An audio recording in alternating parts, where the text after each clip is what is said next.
Master Jethwani కేసులో ముగ్గురు IPS అధికారులు నిండా మునిగిపోయే పరిస్థితి వచ్చిందని అందరూ అనుకున్నారు.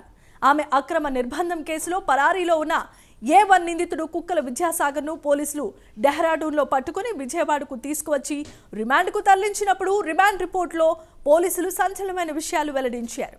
కుక్కల విద్యాసాగర్తో కలిసి ఐపీఎస్లు కుట్ర పన్ని జత్వానీపై తప్పుడు కేసులు పెట్టారని రిమాండ్ రిపోర్టులో పేర్కొన్నారు. దాంతో ఆ ఐపీఎస్లతో పాటు దాని వెనుక కుట్రదారులపై తీవ్రమైన చర్యలుంటాయని అందరూ భావించారు. అయితే ఇంతవరకు ఆ కేసులో ఎలాంటి పురోగతి లేకపోవటం చర్చనీయాంశంగా మారింది.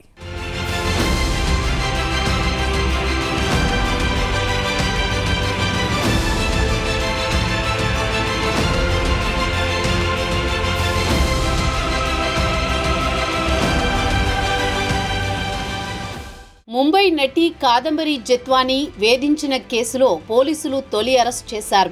ఈ కేసులో కీలకమైన వైసీపీ నాయకుడు కుక్కల విద్యాసాగర్ను ఏపీ పోలీసులు డెహ్రాడూన్లో అరెస్ట్ చేశారు.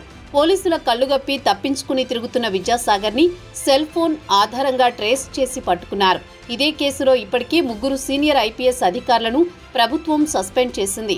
నటి జత్వానీని వేధించిన కేసులో సస్పెండ్ అయిన కాంతిరాణా యాంటిసిపేటరీ బెయిల్ కోసం కోర్టును ఆశ్రయించారు.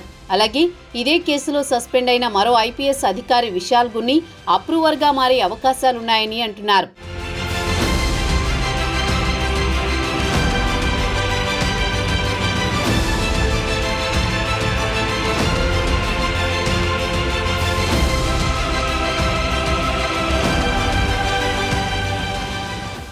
జగన్ కు సన్నిహితుడు ముంబైకి చెందిన పారిశ్రామికవేత్త నవీన్ జిందాల్కి లబ్ధి చేకూర్చడం కోసం వైసీపీ నాయకులు జత్వానీని టార్గెట్ చేశారన్న ఆరోపణలున్నాయి.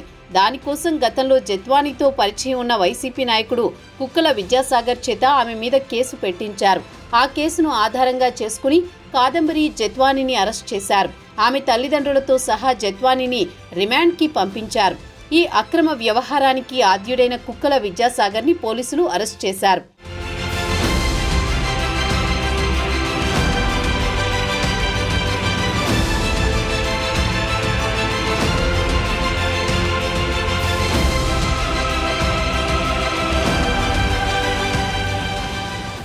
ముంబై నటి కాదంబరి జత్వానీ కేసుతో ఫోకస్ అయిన విద్యాసాగర్ని విజయవాడ పోలీసులు డెహ్రాడూన్లో అరెస్ట్ చేశారు. ఈ కేసులో నిర్మాతగా చెప్పుకునే విద్యాసాగర్ నంబర్ 1 నిందితుడు. వైసీపీ హయాంలో రాజకీయ ఒత్తిళ్లతో జత్వానీతో పాటు ఆమె తల్లిదండ్రులను నిబంధనలు పాటించకుండా అరెస్ట్ చేశారన్న ఆరోపణల నేపథ్యంలో రాష్ట్ర ప్రభుత్వం ముగ్గురు ఐపీఎస్ అధికారులను సస్పెండ్ చేసింది.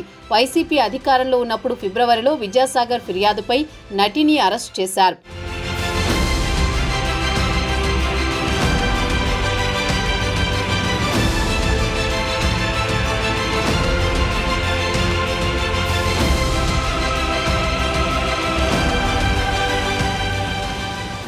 ఆ క్రమంలో హోంమంత్రి వంగలపూడి అనితని కలిసిన జత్వానీ తనకు తన కుటుంబానికి రక్షణ కల్పించాలని కోరారు. విద్యాసాగర్ను అరెస్ట్ చేయాలని ఆమె డిమాండ్ చేశారు. 42 రోజుల పాటు జైలులో ఉన్న జత్వానీ ఐపీఎస్ అధికారులు రాజకీయ నేతల వేధింపులకు పాల్పడ్డారని ఆరోపిస్తున్నారు. అప్పట్లో నటిని ఆమె తల్లిదండ్రులను ఏపీ పోలీస్ అధికారుల బృందం ముంబైలో అరెస్ట్ చేసింది. ఈ పోలీస్ బృందానికి అప్పటి Vijayawada deputy commissioner of police Vishal Gunni నాయకత్వం వహించారు.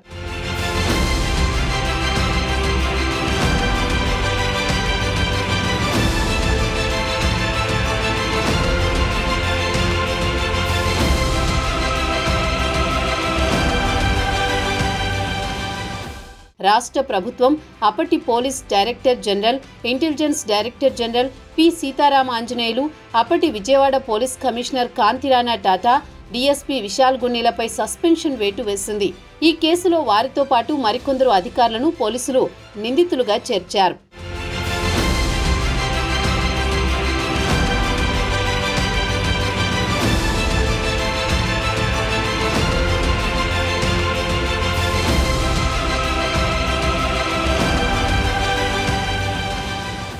ఆ క్రమంలో సదరు ఐపీఎస్లతో పాటు దాని వెనుక కుట్రదారులపై తీవ్ర చర్యలుంటాయని అందరూ భావించారు. అయితే ఆ ఐపీఎస్లు ఇప్పుడు పత్తా లేకుండా పోయారు.